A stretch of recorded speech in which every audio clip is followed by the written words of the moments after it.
I have the pleasure of speaking with Madison, one of our Dare to Dream scholarship winners. Madison, how are you doing today? I'm doing good. How are you? I'm doing great. So we're just going to jump right into this interview. So let's start off with you telling me a little bit about yourself. I came to CPA my sophomore year. I transferred from Oriole High School, which is in Kentucky. I grew up in Northern Kentucky. And then I've always been more passionate about like the arts and everything. So then I thought I would do better at the performing arts school than I would like a regular, just like common high school. Mm-hmm. So I majored in instrumental music. I played the clarinet, and then for a year I played bassoon. And then my senior year I played tenor sax and jazz band. So I kind of like just jump around for the instruments.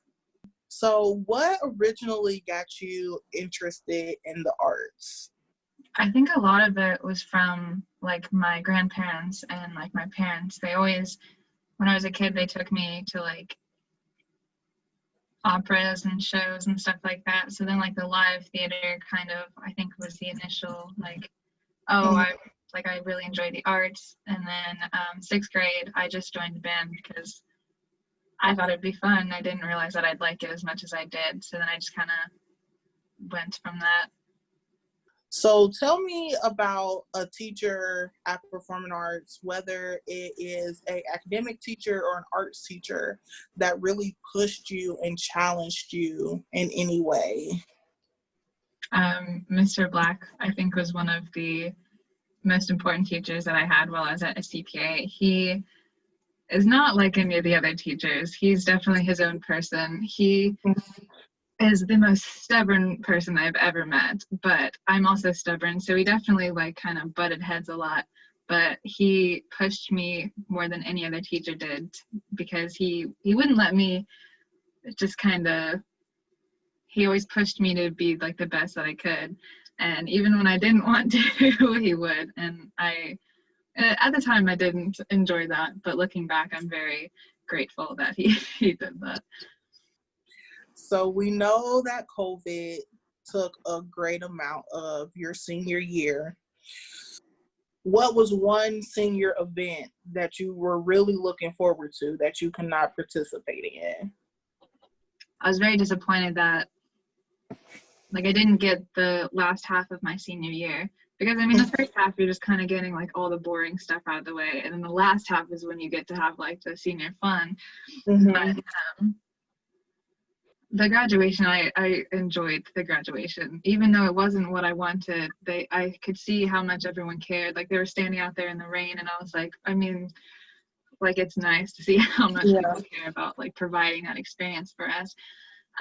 Sorry, I just held up my knitting needle. I don't know why, but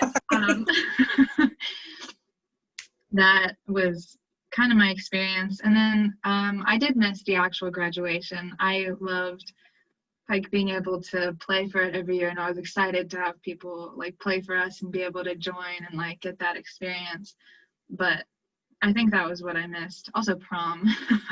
During graduation, you found out that you were a Dare to Dream scholarship recipient. How did that make you feel and impact your graduation experience? It was definitely a nice surprise. It was a good ending to the drive-through graduation. I don't think I mentioned to my parents that I was applying for it, and my mom was in the back. And I just remember when you guys like announced it, my mom just started crying. She's a very emotional woman, so then she just started crying. I was a little bit in shock, so I was just kind of like, oh, but it was interesting. I think it's also very interesting that you didn't even speak to your mom about applying for the scholarship, and then she's sitting in the car like, what? So if you could leave some advice for the upcoming seniors. Find the positive, like that you can. Like find the bright side of the situation.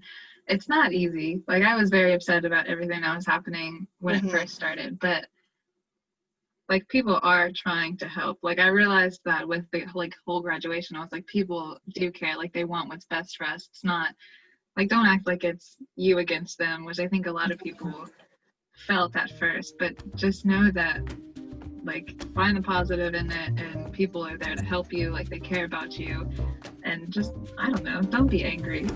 Just be happy.